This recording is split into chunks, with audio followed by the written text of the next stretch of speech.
Ecclesiastes 5:1-7. Guard your steps when you go to the house of God.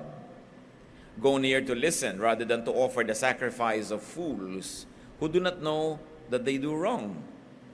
Do not be quick with your mouth, do not be hasty in your heart to utter anything before God. God is in heaven and you are on earth, so let your words be few. As a dream comes when there are many cares, so the speech of a fool when there are many words. When you make a vow to God, do not delay in fulfilling it. He has no pleasure in fools. Fulfill your vow. It is better not to vow than to make a vow and not fulfill it. Do not let your mouth lead you into sin, and do not protest to the temple messenger, "My vow was a mistake." Why should God be angry at what you say and destroy the work of your hands? Much dreaming and many words are meaningless. Therefore, stand in awe of God.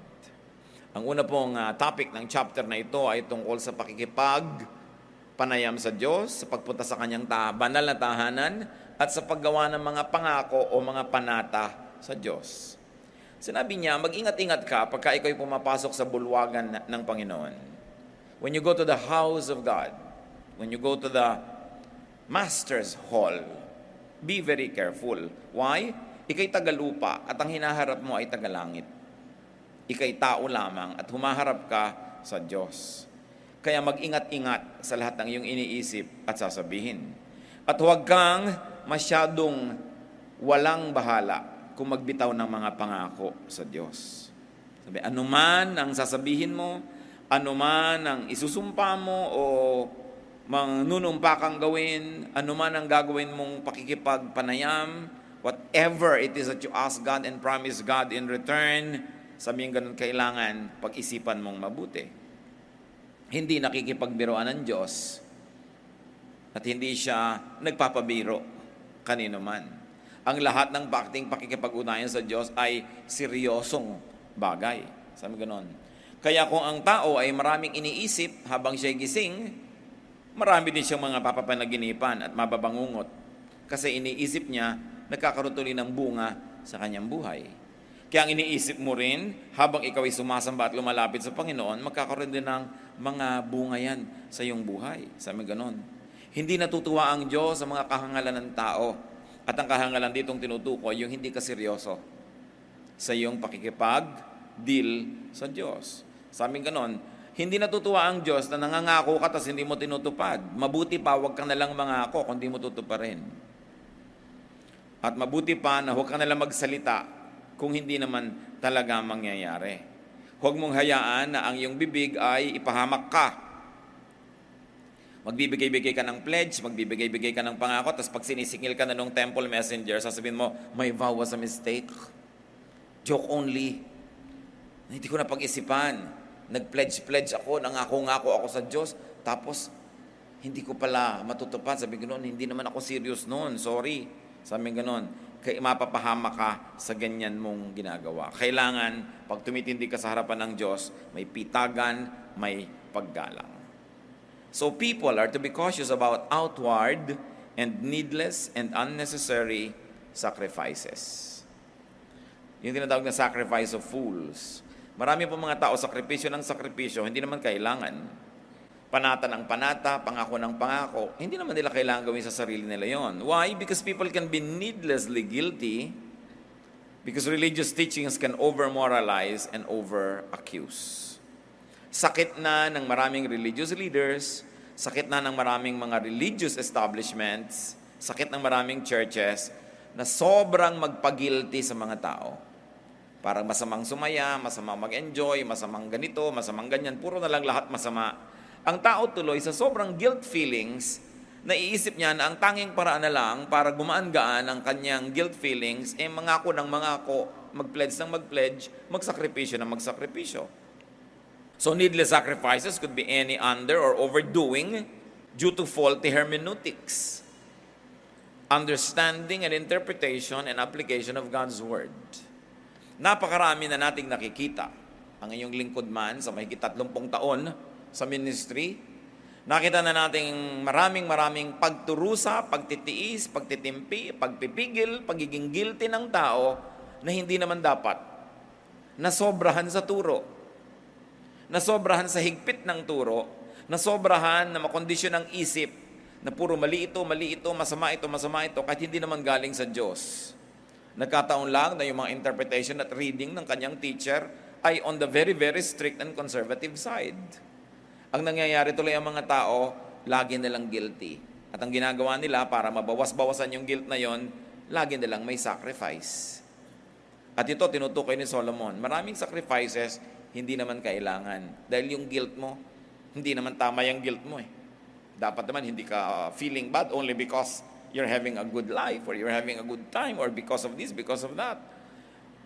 The Christian is free to do anything that the Bible does not prohibit.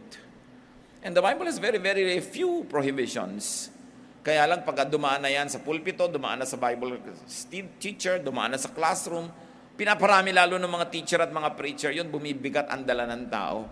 Kaya nga ang Panginoong Jesus, pinapagalitan niya yung mga religious leaders ng panahon niya. Sabi niya, ang bibigat na mga ipinapasa niyo sa mga tao, tapos hindi niyo naman sila tinutulungan para ito ay kanilang pasanin. Ang hihirap ng mga pinapaabot ninyong mga pamantayan, wala na kayong ginawa kundi usigin sila, wala na kayong ginawa kundi hingan sila ng hingan. Ang tao hirap na. Kaya nagagalit ang Panginoon sa mga religious leaders ng kanyang panahon. Kasi hindi pagaan pabigat. Hindi paluwag ng loob, pasikip. Hindi kalayaan, kundi lalong nababurden habang nagiging religyoso. Kaya ang isang negative effect ng too much religion, ang tao nawawala na ng saya, nawawala ng sigla, nawawala na ng buhay, lagi nilang nagigilty. So, namamanata tuloy. Kaya napakarami mga namamanata, naghahampas ng sarili, nagpapapako, mga lumalakad ng paluhod, dumidipa, nag-aayuno. Actually, parang suhol yon. Dahil sa kanilang pakiramdam, yan lang ang paraan para makabawi-bawi sila sa kanilang mga kasalanan. Pero hindi dapat ganoon ang itinuturo dapat ng Bible-based na pananampalataya, freedom in the blood of Jesus, the grace of God through forgiveness. Kaya kung nagbibigay ka sa Diyos, namamanata ka, na sumusumpa ka, nagpe-pledge ka, hindi dahil guilty ka, kundi dahil natutuwa ka, tumatanaw ka ng utang na loob, na nagbibigay ka sa mga gawain ng Panginoon, hindi para suhulan ng Diyos na ipikit ang kanyang mga mata sa iyong patuloy na mga pagkakasala. Nagbibigay ka dahil sukli mo ito sa kabutihan ng Diyos na nararanasan mo na. Habang lumalaya ka, gumagaan ang iyong pakiramdam, lumiliwanag ang iyong pag-iisip, lalo ka nagiging good giver, not because you're guilty, but because you're already set free from guilt. Magkaiba yung ganong pananaw. So Solomon was teaching us not to be thoughtless and careless and impulsive about our promises to God. Pag-ingatan daw ang thoughtless promises to God. Now, it is not wrong to make promises to God, but promises should be well thought of and kept. Pag sinabi na mabuti pa huwag ka na lang mangako kaysa hindi mo tuparin, hindi ibig sabihin nun yun talaga. Ang sinasabi lang, mangako ka, good, pero tuparin mo.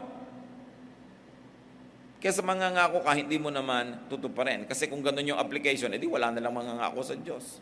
Ang Diyos nga, ang daming pangako sa atin Ang dami niyang promises sa atin. Kaya hindi man masama na ikaw din mag-promise ka sa Diyos. Kaya lang, isipin mo tuparin. Make promises to God, but be serious. And then be free from needless and impossible promises. In the Bible, there was a man na ipinangako niya, pag nagtagumpay ang aming giyera, pag uwi ko, papatayin ko bilang offering ang unang sasalubong sa akin. Ang unang sumalubong, ang anak niyang babae. Masama man sa loob niya, pinatay niya. Kasi nangako siya Alam niyo kung ba't may ganun pangako? Dahil nung araw, ang unang sumasalubong sa iyo, yung mga hayop. Kasi ang silong ng bahay ng mga tao noon, yung mga hayop doon nakatira, yung mga tao nasa second floor. So pag uuwi ka, usually yung mga kambing, mga unang sasalubong sa iyo, mga alaga mong hayop. Kaya yun ang kanyang kakatayin, i-offer sa Diyos. Nauna ba namang lumabas yung anak na dalagita? It was a needless and an impossible promise. The guy kept it dahil pangako niya sa Diyos. Pero hindi ako humanga sa kanya. Dahil in the first place, ba't ka nangako ng ganyan? Siguro inaasahan niyang asawa niya o biyan na ng unang lalabas, no? Kaya wala akong magagawa, pangako ko to sa Diyos. Pero yung anak ang lumabas. Ang hirap nang nangyari sa kanyang buhay. A promise is a covenant. It's a contract. It's a bind. Kaya mag-iingat tayo kahit sa pangangako sa tao.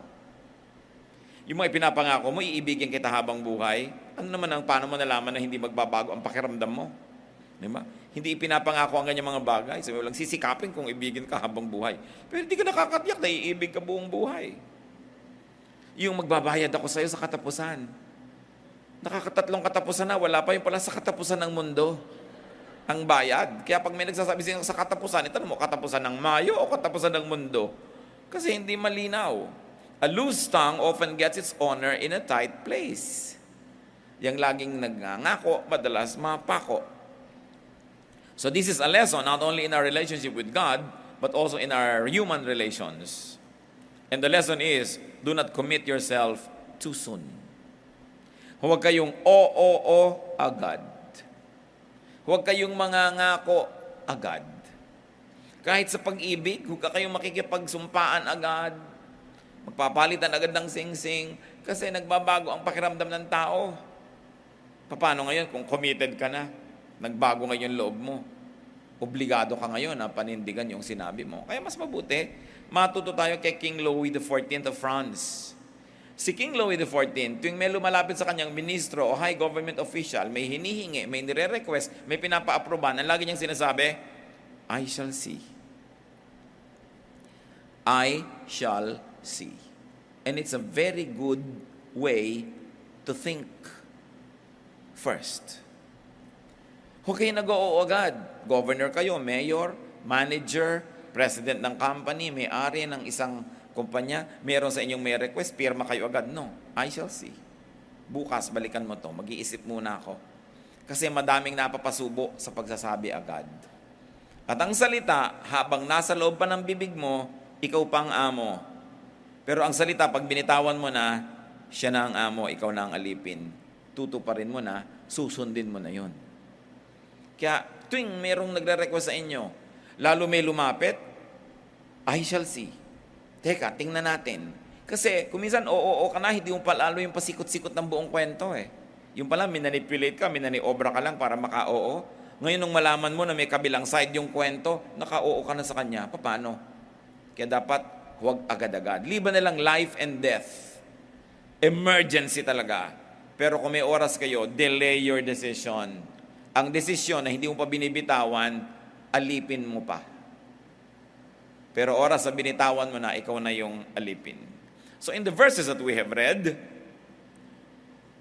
a promise to God of offering was being taken back. Nag-pledge siguro itong tao na ganito, magdodonate ako ng ganito. Tapos nung kinukuha na sa kanya nung temple messenger, sabi, it was a mistake. Many people make promises to transact with and to seek favor from God, then not keep them when they get what they ask for. Yan na yan yung mga lulubog na barko na, Diyos ko, huwag lang pong lumubog ito, talagang maglilingkod ako sa inyo. Ngayon, hindi lumubog, paglapag niya sa pier, sabi niya, joke only. Dahil nakatungtong na siya sa terra firma. Lupa na yung tinutungtungan. Yung lahat ng nakasakay sa aeroplano, Diyos ko, magbabagong buhay na po ako, huwag lang kaming lumaglag ngayon. Tapos pagka-landing, ay, joke pala. It happens. Promises should be kept. Because God can destroy everything you have worked for. That is what the verses have said. Pag sinabi mo, Diyos ko, magne-negosyo po ako, at pag pinaunlad niyo po ako, magpapaaral ako ng mga mahihirap, o magpapadala ako ng mga estudyante sa seminaryo, o pag pinaunlad niyo ang buhay ko po, ganitong gagawin ko, ganun ang gagawin ko, tiyakin niyong tutuparin niyo. Because God can destroy everything that you have worked for. Pag hindi siya natuwa sa inyo. Kaya hindi masamang mangako, tutuparin lang. Pero alam niyo nangyayari pag ang mga tao ay matagumpay o malusog o masagana, nalilimutan ang mga pangako sa Diyos. Naaalala lang uli pagka sumusuka na naman ang dugo. Naaalala lang uli pagka may sunog o bumibaha. Naaalala lang uli pag nalulugi o nanganganib. Pagka may mga problemang mabibigat, naaalala uli ang Diyos. Kita nyo, naaalala dahil may kailangan. Iba naman yung naaalala ang Diyos dahil nagpapasalamat at masaya sa Diyos. Sa palagay nyo ba, hindi kita ng Diyos yung pagkakaiba ng dalawang paglapit na yon? Na ang saya-saya ng pamilya nyo, ang ligaligaya ng negosyo nyo, tapos buong buo kayo nagche-church kasi wala kayong problema? Iba naman yung andyan kayo lahat kasi may problema kayo. Sasabihin nyo, wala na tayo yung choice mga anak, alam, magsimba na tayo. Well, natutuwa din ng Diyos kasi hindi naman kayo mag-church. Pero higit naman siyang natutuwa, nandiyan kayo dahil ang dala nyo pasalamat, hindi hiling o hindi reklamo. In any case, mabuti pa rin lumapit kahit nangangailangan lamang. Pero pag dumating naman na panahon, hindi ka nangangailangan, mas dapat lalo kang lumapit. Kasi umaani ka na ng mga kabutihan ng Diyos. Mas lalong dapat ipahayag ang ating pasalamat. Ecclesiastes 5:3, sabi, as a dream comes when there are many cares, so the speech of a fool when there are many words. What is the idea behind this? That thoughts shape dreams and even nightmares. Thoughts shape hopes and fears. Our thoughts shape behavior and even character. Kung paano ka mag-isip, ganun ka uupo. Yung pag-upo nyo lang, pinapahayag niya kung paano kayo nag-iisip. Ganun ka tatayo. Kung paano ka mag-isip, ganun ka mananamit. Kung paano ka mag-isip, ganun ka kakain. So yung pag-iisip, doon nabubuo ang lahat. Kaya ang tunay na digmaan, nangyayari sa loob ng isip. Pag sa loob ng isip mo, nag-decide ka ng manalo, susunod na yung tunay mong panalo kasi yun ang gagawin ng katawan mo eh. Pero sa isip mo, nagpatalo ka na, susunod na matatalo na yung katawan mo kasi natalo ka na sa battlefield which is in the mind. So people can shape their dreams, their sleep, their character by controlling and by directing and disciplining their thoughts. Gusto ninyo na makontrol kung ano ang mangyayari sa inyong mga papanaginipan? Kontrolin nyo kung anong iniisip nyo bago kayo matulog. Pag nanonood ka siyempre ng horror, nag-iisip ka ng mga aswang, manananggal, tikbalang, kapre, duwende, yun talaga ang papanaginipan mo. Kaya iniisip mo, ano bang i-feed ko sa brain ko? Nadidirect natin ang nangyayari maging sa ating character sa pamamagitan ng pagbabantay kung anong iniisip natin. Pag ang iniisip mo, ang taas-taas mo, ang baba ng iba, tapos nakita mo sila, pati ang pagkamay mo sa kanila, pati ang pagngiti mo sa kanila, may korte na yon. Depende kung anong iniisip mo tungkol sa sarili mo. If you think that you are superior, it will show in your smile. If you smiled at all, it will show in your bodily posture. It will show in your body language because you've already thought of it. Kaya ang binabantayan, isip. Ibang topic na naman ito, hindi na ito yung promises or vow. Kumambyo na si Solomon. It's about thoughts and what happens after we have made our thinking process. Kung gusto nyo po na halimbawa, maiba ang pakikitungo nyo sa inyong kapatid, sa inyong asawa, sa inyong anak, magulang, biyanan, baguhin nyo ang paraan na iniisip nyo sila. Pag sa isip mo, iniisip mo, naiinis ako sa kanya, nayayabangan ako sa kanya, ayaw ko siyang pansinin, sigurado pag nagkita kayo, ganun ang mangyayari ng gagawin ng katawan mo. Kaya kung hindi kayo masaya sa anumang namamagitan sa inyo between you and another person, change the way you think about the person, change the way you think about the situation, and your body will follow. And the change in your bodily movements and body language will actually induce the other person to also change his or her way of dealing with you. It begins with the thought. Kaya mahalaga na kontrol natin yon. And what could control his thoughts? By omission of the bad and by commission of the good. Even thinking is habit forming. Pag lagi kang nagtatanggal ng masama sa iniisip mo at naglalagay ka ng mabuti, yung buhay mo mababawasan ng masama at madadagdagan ng mabuti. Sa isip lahat nangyayari yan. Kaya sabi ng Psalm 1:1-2, Blessed is the man who does not walk in the counsel of the wicked, or stand in the way of sinners, or sit in the seat of mockers. So blessedness is in not doing those things, in omitting those things. Verse 2, but his delight is in the law of the Lord, and on his law he meditates day and night. So blessing is on doing what is nice, to meditate on the word of God. To meditate is a mental process. Pag lagi mong iniisip yun ang mangyayari. At ito, sobrang pagsasalita, nakakapagpahamak. Why? Because talking too much could lead to mistakes. Because of the possibility of misrepresentation by the speaker, and by misreading and misinterpretation and misunderstanding by the hearer.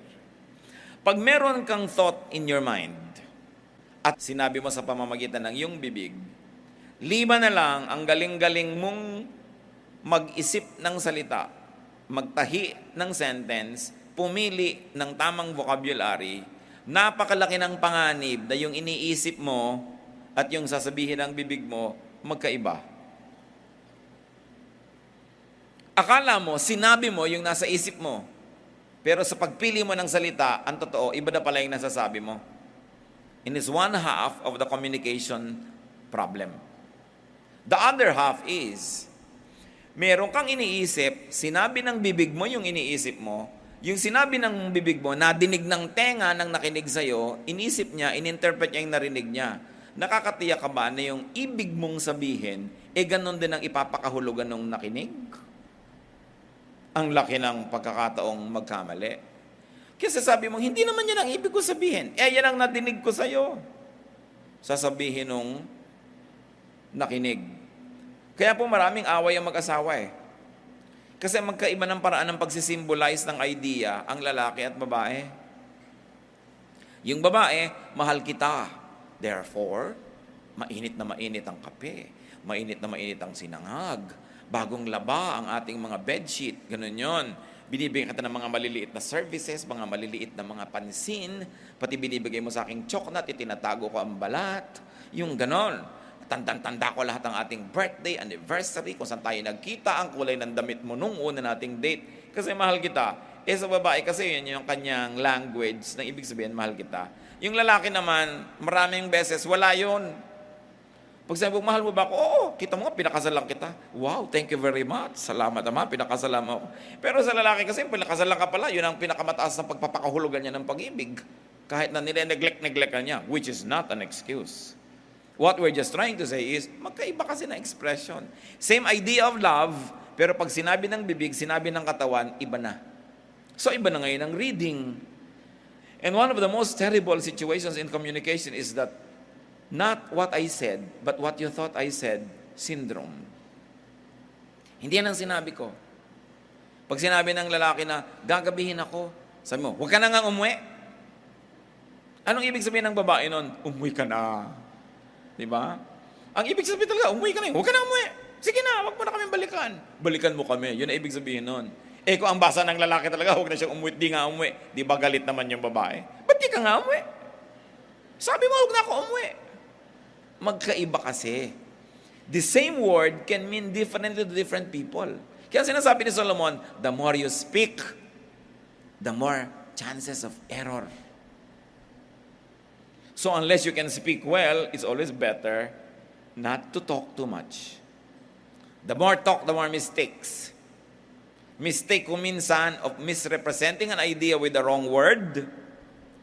Katulad na lang nung, bakit mo naman ako tinapakan? Di kita tinapakan, natapakan kita. Di ba? Magkaiba? Iba naman yung tinapakan sa natapakan. Nag-aaway yung mag-asawa ko minsan. Ikaw naman kasi, iniwan mo yung gatas ng bata. Nakita mong may lakad tayo. Hindi ko iniwan, naiwan. Magkaiba. The misrepresentation can create trouble. Kaya sabi, bago ka magsalita, utang na loob, isipin mo muna yung sasabihin mo.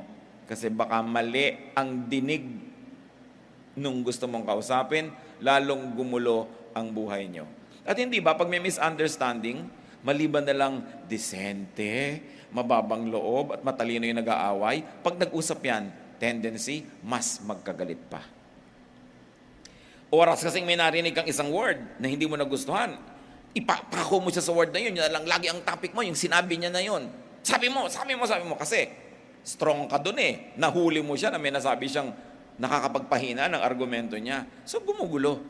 Kaya kung gusto natin talaga magkasundo, sabi niya, less words. Don't talk at once. Think. Kasi pag hindi ka nagsasalita agad, humuhupa ang iyong galit. Pag hupa na yung galit mo, maiiba yung words na lalabas sa iyong bibig kesa kung galit ka. Kaya importante mga kapatid, pag galit kayo, try not to talk. Because you might say things you will regret. Ito ngayon ang problema, nasabi mo na. Minsan may kasalanan sa iyo si A. Siguro kung 1 to 10 ang kasalanan lang niya 3. 10 being the most kasalanan. 3. Nagalit ka kung ano nang pinagsasabi mo, yung ngayon nasabi mong sakit sa kanya, 7 ang cause. Nadaig mo pa ngayon yung crime niya, samantalang nagagalit ka lang dapat, may right kang magalit. Pero dahil sobra ang galit mo, alam niyo yung ending nun, ikaw pa itong nagsasorry. Sorry. Tapos nagtataka, teka, siya mo nang may gawa nawang mali, ba't ako'y nagsasorry ngayon dito? Kasi yung bibig mo. Sabi ka ng sabi ng masasakit na mahirap, ikaw ngayon ang huling may kasalanan, siya yung nauna, pero ikaw yung huli.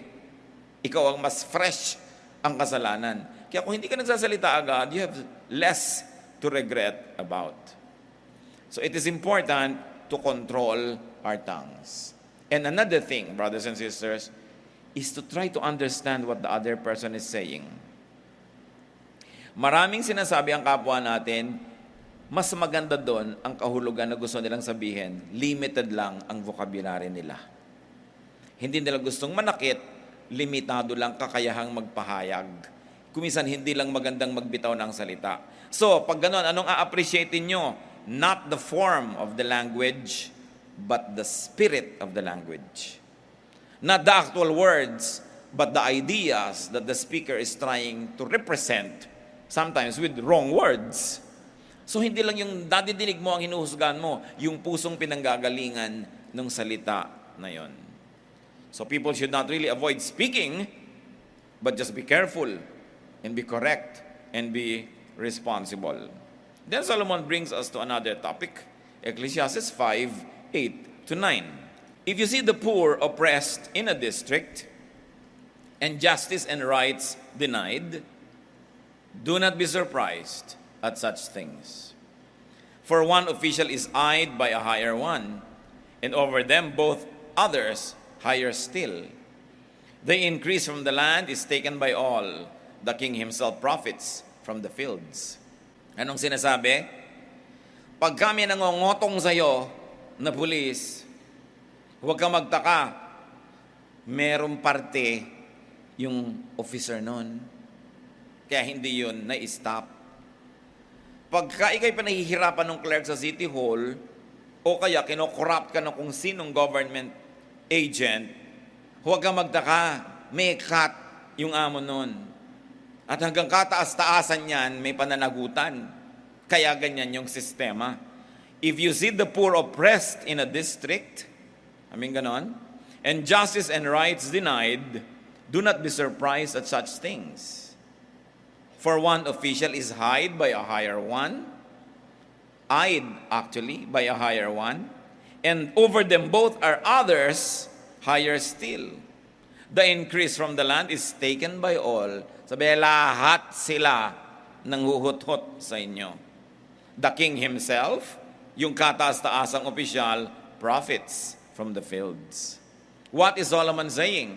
There is injustice because injustice can be institutional. It can be systemic and bureaucratic.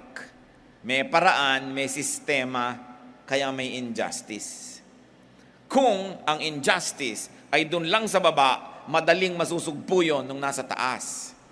Hindi yan nasusugpo dahil hanggang kataas-taasan kasama sa pangungulimbat, kasama sa pagnanakaw, kasama sa corruption. Kasi kung talagang iibigin ng nasa taas na naisugpuin at hindi siya kasama sa masamang bagay na yan, masusugpo yan. Justice should begin, Solomon says, from above. Justice should begin from the powerful. And justice should be institutionalized, not injustice. What do we learn from that, brothers and sisters? Apply this in your own kingship. Kung saan man kayo king or queen, institutionalize justice, not injustice. Apply this in your turf. Apply this in your area. Kung saan kayo may kapangyarihan at may mga taong pababa mula sa inyo, linisan ninyo ang inyong pamamaraan, ituwid ninyo, gawin yung matuwid at makatarungan, at lahat ng nasa baba susunod yan. Kaya malalakas ang loob ng nasa baba kasi pare-pareho rin nilang bulok yung nasa taas. Hindi sila papangahasang pigilin dahil walang kikitain yung nasa taas. O kaya, paano sila sisilipin ng nasa taas kung sila din yung masilip? Kaya ang corrupt na matataas na opisyal, hindi nila kayang sugpuin ng corruption dahil pag sinugpo nila yon, pati sila masusugpo. Pero kung iibigin niya na sugpuin, it must start from the top. Sa simula, sabi ni Solomon, sa hari nagsisimula ang paglilinis ng pamahalaan. Kung ang hari mo ay bulok, umaalingasaw, mabantot, corrupt, marumi, mamamatay tao, mandaraya, yun ang mangyayari sa buong bureaucracy. Kaya gustong ipaliwanag ni Solomon ang pananagutan ng mga namumuno. Ecclesiastes 5:10. Whoever loves money never has money enough. Ngayon, money na naman yung topic. Whoever loves wealth is never satisfied with his income. This too is meaningless. Sinasabi sa atin, it's foolish to love money because you will never be satisfied. You will never have enough. Tingnan nyo mga kapatid. Mag-isip kayo ng taong mahal na mahal nyo. Na-satisfy na ba kayo? Laging kulang. Dapat lagi siyang nandyan. Kahit madalas na, kulang pa. Dapat lagi kanyang naaalala, kulang at kulang. Dapat lagi kanyang naiisip, kulang at kulang. Kasi whoever you love so much will never be enough. That's why if you love money so much, you will never be satisfied. It will never be enough no matter how much there is. Kaya ang sinasabi, love the Lord your God with all your heart and with all your soul and with all your being. Why?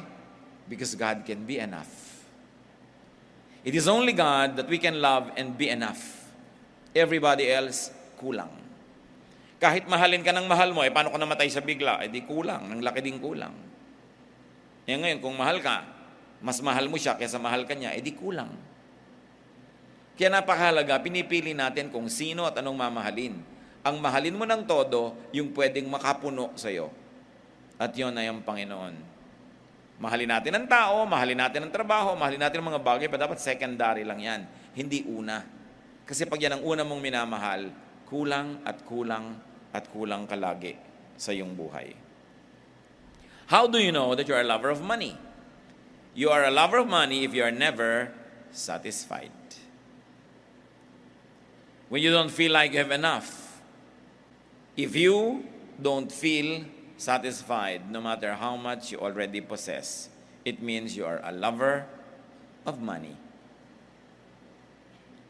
Yung maraming pera na hindi masaya, naiinggit ko minsan doon sa taong konti ang pera pero ang saya-saya na. Maraming mga company executives, ang lalaki ng mga sweldo, ang lalaki ng mga bonus, pero hindi masaya. Pag tiningnan nila yung karaniwang empleyado, magkaroon lang ng 13th month pay, ang saya-saya na, alam na nila eksakto anong bibilin, talagang alam na nila. Minsan naiingit pa yung mas maraming pera. Buti pati yung ordinaryong empleyado, alam niya kung anong gusto niyang gawin sa pera niya. Pero ako, ang daming pera, ano nga kayang gagawin ko dito?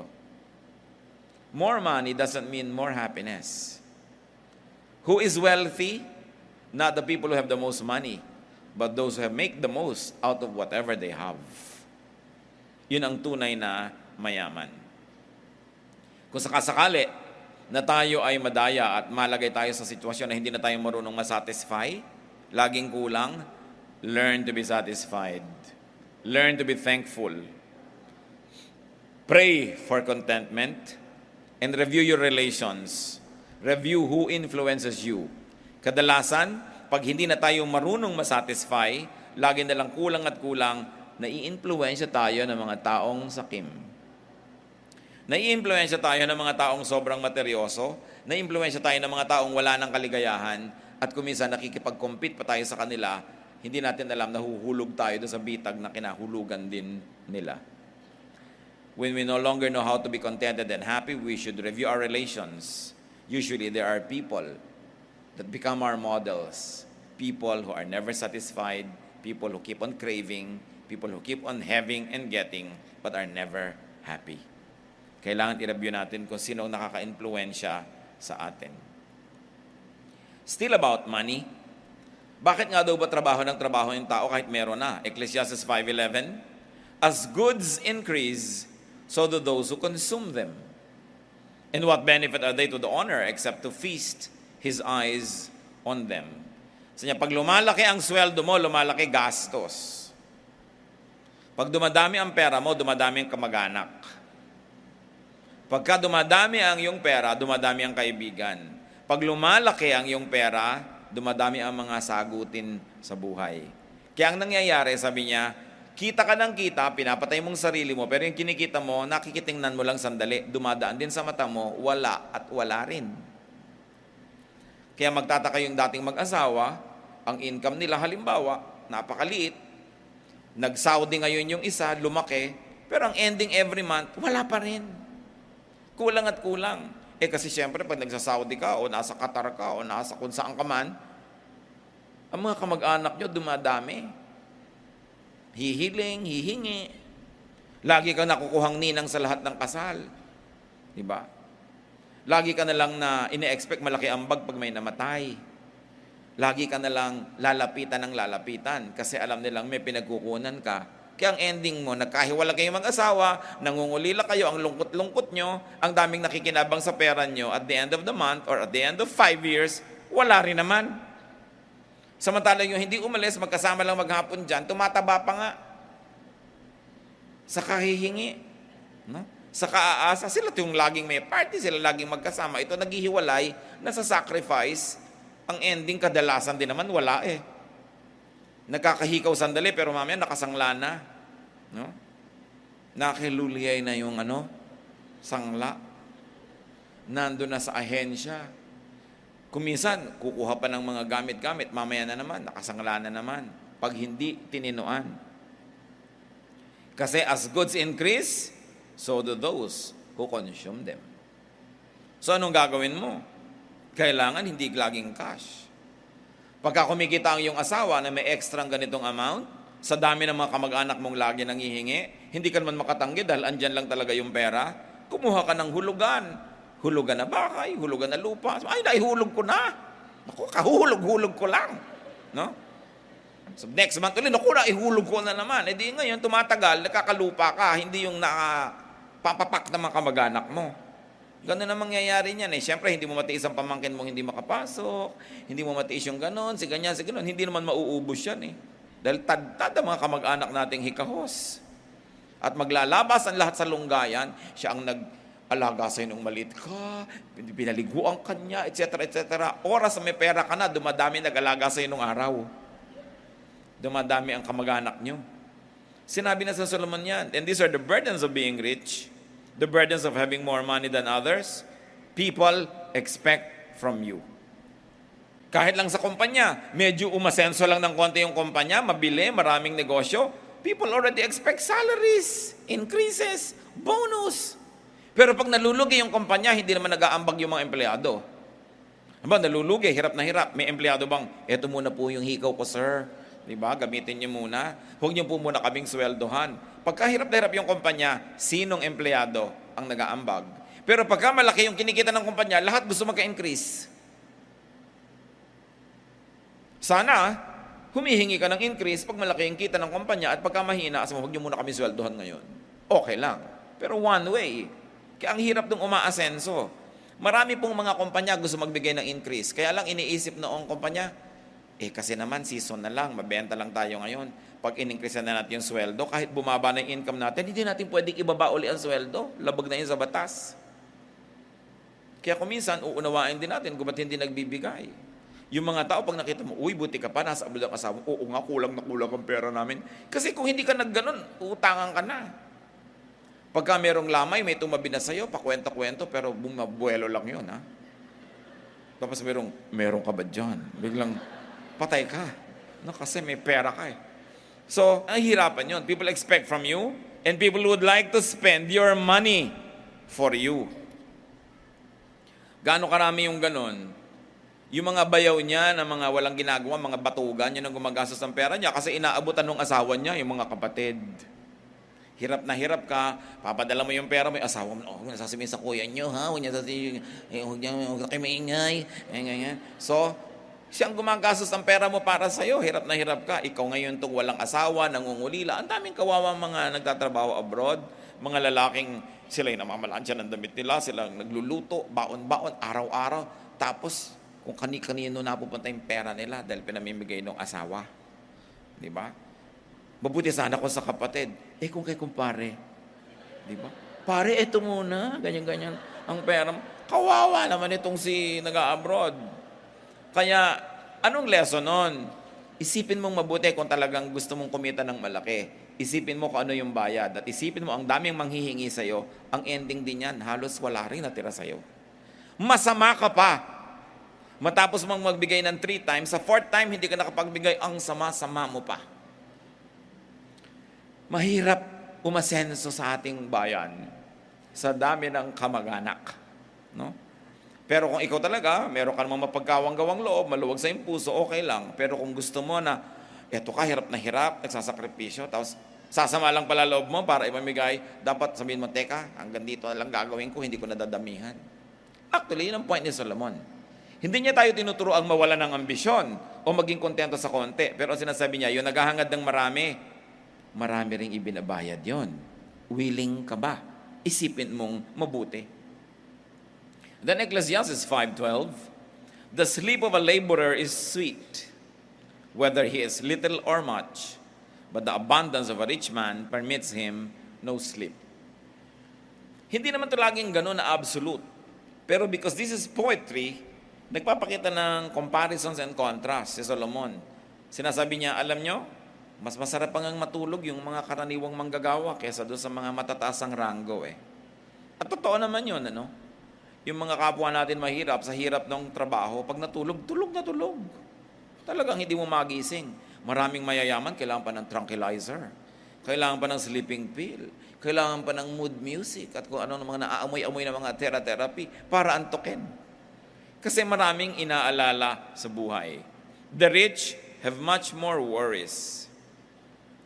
So usually, they have much more sleeplessness. This can be avoided by the rich and the abundant by not loving money.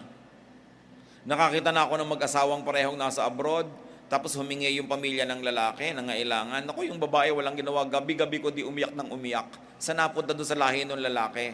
Pero pag sa lahi niya napunta, secret. Huh? Hindi alam ni lalaki. Kaya ganun, umiyak ng umiyak hanggang mangayayat. Paano? Ang dami nilang pera tapos nautang. Kung wala ba naman silang pera, di walang uutangin. Ngayon, masarap magpautang kung mas mahal mo ang tao kaysa pera. Masarap magbigay. Alam niyo kung napakasarap na maraming pera? Kasi ang sarap ng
pera sa paglabas nun, hindi sa pagpasok.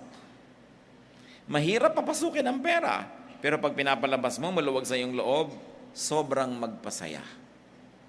Kung hindi ka umiibig sa pera. One of the nicest things to do is to give to people when it is in your heart to give. Don't love money, although you may love making money.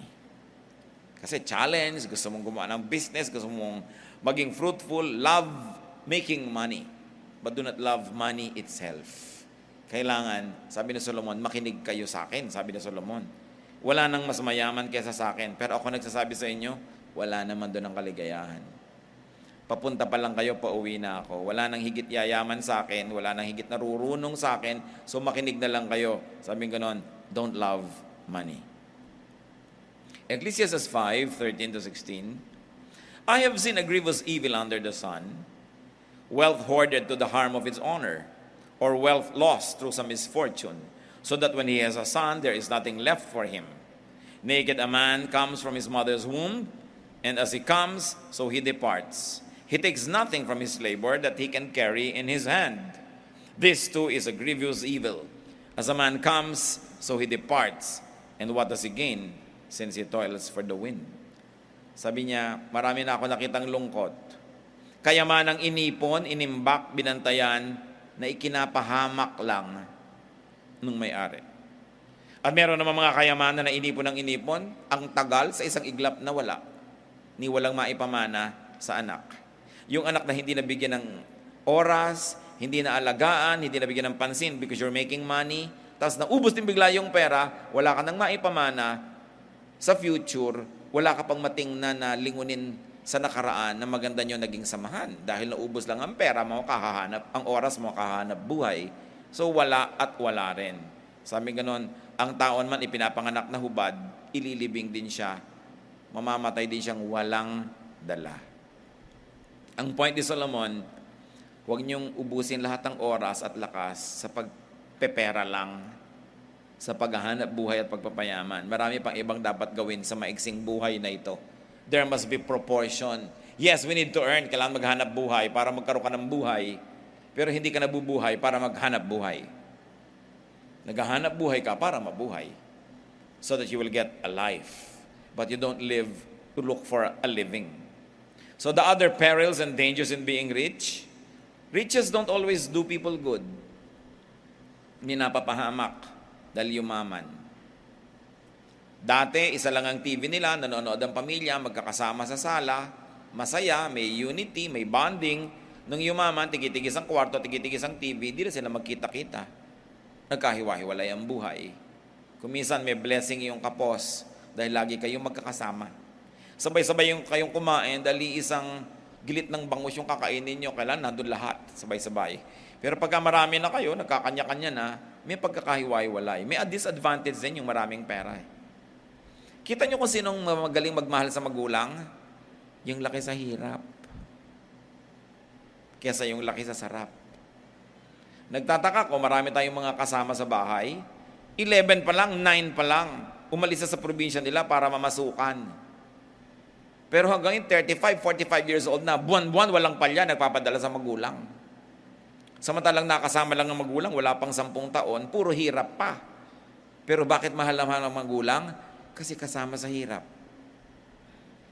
Maraming mga laki sa layaw, yan ang mga walang utang na loob eh. Sobrang sarap ang buhay, hindi sila nagising sa hirap ng buhay, hindi sila marunong makisama o makiramdam sa naghihirap, kaya sariling magulang na naghihirap, manhid pa rin sila. Wala, hindi pinapansin. Kasi laki sa sarap. I challenge you, think of people you know, mga mabubuting anak, 99% laki sa hirap. Kadalasan ngayon, mga binubugbog pa ng magulang. Mga binubusan ng mga kumukulong tubig, sinisindihan, hinuhulog.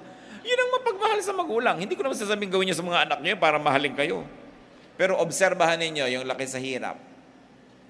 Sino ang masarap makisama? Yun ding laki sa hirap. Sino ang malakas mag-tip sa mga restaurants? Mga kapatid, hindi yung mayayaman.